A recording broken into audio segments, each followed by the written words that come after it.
Salus populis suprema lex. Kemakmuran dan kesejahteraan rakyat adalah hukum yang tertinggi dalam suatu negara. Assalamualaikum warahmatullahi wabarakatuh. Dewan Juri yang terhormat serta pemerhati konstitusi yang kami banggakan. Sebelumnya, perkenalkan kami dari tim debat Rafflesia dengan komposisi tim. Saya, Dimas Kunai Ikram selaku pembicara pertama. Saya, Elsira Triani Kori selaku pembicara kedua. Saya, Aulia Nafisa Rahman selaku pembicara ketiga. Dewan Juri yang arif dan bijaksana, mosi perdebatan kita kali ini mengendaki adanya penghapusan ambang batas parlemen. Untuk itu, kami menyatakan sikap tegas bahwa kami tidak setuju dengan mosi perdebatan kali ini, dengan didasari oleh 3 landasan argumentasi utama. Argumentasi yang pertama adalah berdasarkan filosofis, yang kedua berdasarkan yuridis, dan yang terakhir berdasarkan sosiologis, yang akan dielaborasi secara komprehensif oleh pembicara kedua dan ketiga kami. Baik Dewan Juri yang terhormat, mosi perdebatan kali ini dikhawatirkan akan mencederai stabilitas politik dan melemahkan sistem presidensial Indonesia yang disebabkan oleh lambatnya pengambilan keputusan akibat banyaknya kepentingan dari berbagai partai. Sebelum adanya parliamentary threshold, banyak partai di parlemen yang melakukan pergantian koalisi sehingga menyebabkan konflik antar partai dan ketidakpastian kebijakan pemerintah seperti di zaman Presiden Susilo Bambang Yudhoyono pada periode pertamanya. Baik Dewan Juri yang terhormat, sebelum kita melangkah lebih jauh pada argumentasi dan dialektika perdebatan, izinkan saya terlebih dahulu mendefinisikan yang dimaksud dengan parliamentary threshold. Berdasarkan putusan MK nomor 48/PUU-14 tahun 2020, yang dimaksud dengan parliamentary threshold adalah syarat minimal perolehan suara yang harus diperoleh partai politik peserta pemilu agar bisa diikutsertakan dalam pembagian kursi di DPR. Dari definisi tersebut, Dewan Juri yang terhormat, kita memasuki konstruksi argumentasi kami yang pertama, bahwa jika kita kaji lebih jauh pembukaan Undang-Undang Dasar 1945, alinea keempat menyatakan secara tersirat bahwa pemerintah memiliki tanggung jawab untuk melindungi jalannya pemerintahan agar dapat memajukan kesejahteraan umum. Tidak adanya ambang batas dalam parlemen akan menimbulkan fragmentasi sehingga mengganggu jalannya pemerintahan. Ini bertentangan dengan prinsip efisiensi dan efektivitas dalam menjalankan pemerintahan. Tidak hanya itu, di sila keempat Pancasila sebenarnya sudah disinggung bahwa permusyawaratan harus dipimpin dengan hikmat kebijaksanaan. Tujuan dari musyawarah adalah mencapai satu mufakat. Oleh karena itu, terlalu banyak kepentingan dalam suatu musyawarah hanya akan menyulitkan proses pencapaian satu mufakat. Secara filosofis, kami juga bersandar pada political stability theory yang dikemukakan oleh Charles P. Kinderberger dalam bukunya The World in Depression. Teori ini berfokus pada bagaimana suatu sistem politik dapat menjaga konsistensi ketertiban dan keajegan dalam struktur dan proses politik. Adapun latar belakang tersebut telah mengantarkan kami agar konsisten dengan posisi kontra. Ada 3 yang menjadi urgensi dalam perdebatan kali ini. Yang pertama, menciptakan parlemen yang stabil dan efektif. Yang kedua, mendorong partai-partai kecil untuk berkoalisi. Dan yang terakhir, memperkuat sistem presidensial Indonesia. Terkait gagasan dan argumentasi selanjutnya akan dielaborasi dan secara komprehensif oleh pembicara kedua dan ketiga kami. Jimli Asidiki, mantan Ketua Mahkamah Konstitusi, mengatakan demokrasi adalah sistem pemerintahan yang memberikan kebebasan kepada rakyat untuk memilih pemimpin dan kebijakan yang mereka inginkan. Namun, kebebasan tersebut harus dibatasi oleh hukum dan norma-norma sosial yang berlaku. Pernyataan ini menegaskan bahwa parliamentary threshold merupakan instrumen pembatasan yang bertujuan untuk mewujudkan ketertiban umum dalam masyarakat demokratis. Hal ini pun menjadi alasan ketidakberpihakan kami terhadap penghapusan parliamentary threshold. Dewan Juri yang terhormat, untuk itu kami telah membangun landasan yuridis kami dalam 4 argumentasi utama. Yang pertama, Pasal 28J ayat 2 Undang-Undang Dasar tahun 1945 yang dengan tegas menyebutkan bahwa dalam menjalankan hak dan kebebasannya, setiap orang wajib tunduk kepada pembatasan yang ditetapkan dengan undang-undang.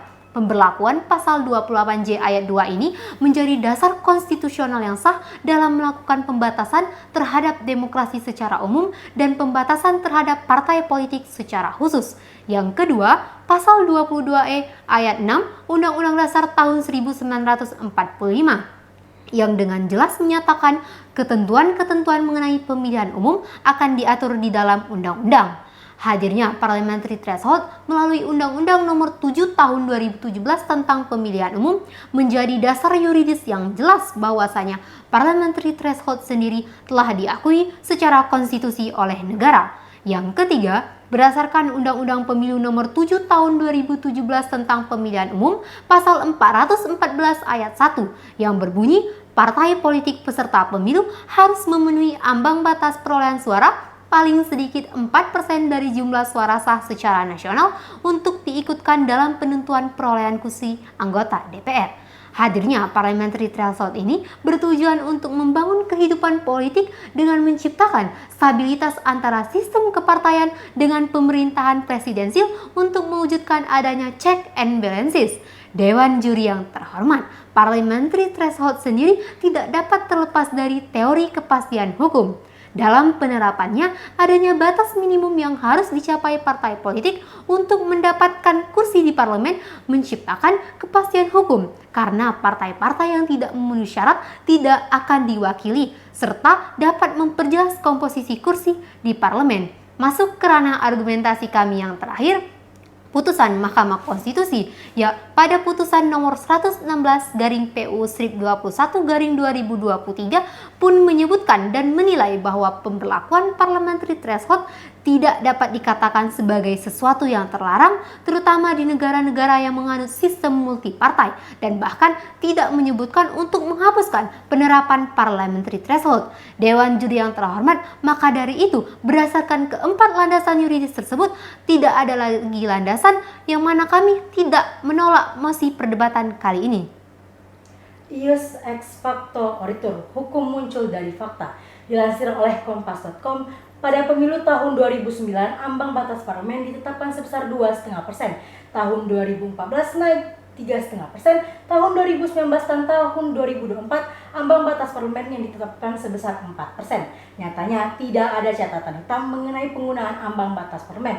Ini membuktikan bahwa adanya efektivitas yang dirasakan dalam iklim parlemen setelah adanya kebijakan ambang batas parlemen. Pun hasil pemilu tahun 2024 menunjukkan ada 8 partai politik yang berhasil melewati 4% ambang batas parlemen. Dewan Juri yang terhormat, berdasarkan fakta tersebut, kami menolak dengan tegas penghapusan ambang batas parlemen. Secara sosiologis, kami telah membangun konstruksi argumentasi. Yang pertama, ambang batas parlemen adalah upaya terwujudnya multipartai sederhana.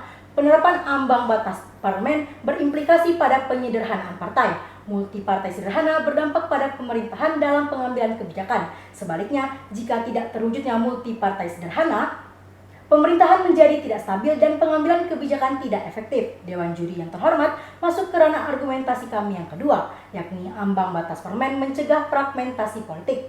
Menurut Giovanni Sartori, tulisannya mengenai sistem partai dan teori demokrasi menyebutkan bahwa ambang batas parlemen membantu mencegah fragmentasi politik yang berlebihan. Ambang batas parlemen jelas mengurangi jumlah partai yang terwakili. Hal ini secara langsung meminimalkan fragmentasi politik. Yang ketiga, ambang batas parlemen adalah upaya memperkuat sistem presidensil.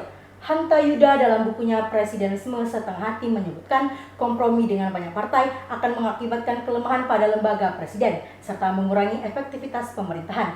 Upaya ini dilakukan karena selama ini masalah ketidakstabilan sistem presidensial terjadi pada saat pemerintah berhadapan dengan parlemen yang gemuk. Berkaca pada Jerman yang menjadi negara paling stabil di dataran Eropa Barat, Jerman menerapkan ambang batas parlemen sebesar 5% untuk mewujudkan multipartai sederhana. Terbukti adanya 6 partai politik yang berhasil masuk di parlemen Jerman. Partai politik yang tidak mencapai ambang batas parlemen tidak berhak mendapatkan kursi dari daftar perwakilan. Dewan Juri yang terhormat, ada pun solusi yang kami tawarkan untuk mengakomodir suara yang hilang dengan cara mengimplementasikan kebijakan 3-minute rule dari Jerman, yang mana partai politik yang tidak mencapai ambang batas tetap akan mendapat kursi sepanjang calon legislatif mendapat suara yang signifikan. Jika aturan 3 konstituen kursi diterapkan, partai yang memenangkan setidaknya 3 kursi daerah pemilihan tetap bisa memperoleh kursi di parlemen, meskipun tidak memenuhi ambang batas suara nasional.